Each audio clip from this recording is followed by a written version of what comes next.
मित्रांनो, तू क्रांती ज्योती, तू देहाची मूर्ती. तू क्रांती ज्योती, तू देहाची मूर्ती. तू ज्ञानाई तुझ्या मनातून कशी होऊ मी उतराई. मिळाले हक्क शिक्षणाचे तुझ्या कष्टामुळे. मिळाले हक्क शिक्षणाचे तुझ्या कष्टामुळे. आद्य आणि वंदया तूच आमची लाडकी सावित्री, माय लाडकी सावित्री. सर्वांना माझा नमस्कार. माझे नाव अनन्या धर्मराज पाटील. इयत्ता 4थी अ मध्ये शिकत आहे. आज 3 जानेवारी सावित्रीबाई फुले यांच्या जयंतीनिमित्त आपण इथे जमलो आहोत. प्रथम तुम्हा सर्वांना माझ्याकडून सावित्रीबाई फुले यांची जयंती म्हणजे राष्ट्रीय बालिका दिनाच्या हार्दिक शुभेच्छा.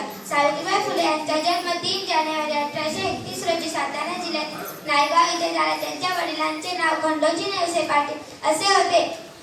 त्यांचा विवाह थोर समाज सुधारक, क्रांतिकारक, क्रांतिज्योती महात्मा ज्योतिराव फुले यांच्याशी झाला. केवळ सावित्रीबाई फुलेंचा विवाह केवळ वयाच्या 9व्या वर्षी झाला.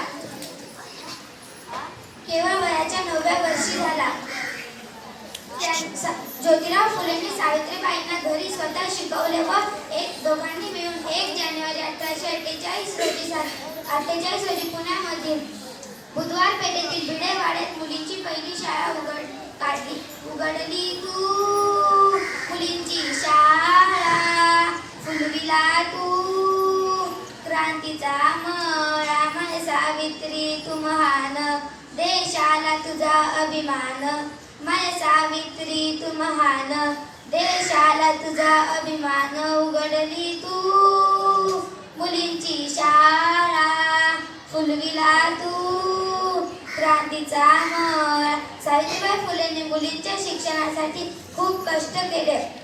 त्यांना लोक येता जाता अंगावर दगड, शेण, चिखल, अंडी फेकून मारायचे तरी त्या काही डगमगल्या नाही. त्या उलट त्या लोकांना म्हणाल्या, तुम्ही मला कितीही त्रास द्या, कितीही काय करा, पण मी हे मुलींचे शिक्षण काही बंद करणार नाही. म्हणूनच आज आपण साऱ्या मुली इथे शिकत आहोत. म्हणूनच म्हणतात ना, स्त्री जातीच्या शिक्षणासाठी आल्या सावित्रीबाई फुले. स्त्री जातीच्या शिक्षणासाठी आल्या सावित्रीबाई फुले. आल्या सावित्रीबाई फुले, मुलींचे शिक्षण केले खुले. आल्या सावित्रीबाई फुले, मुलींचे शिक्षण केले खुले. अशा क्रांतिज्योती सावित्रीबाई फुलेंना माझे कोटी कोटी वंदन करते. माझे 2 शब्द संपते. जय हिंद, जय महाराष्ट्र.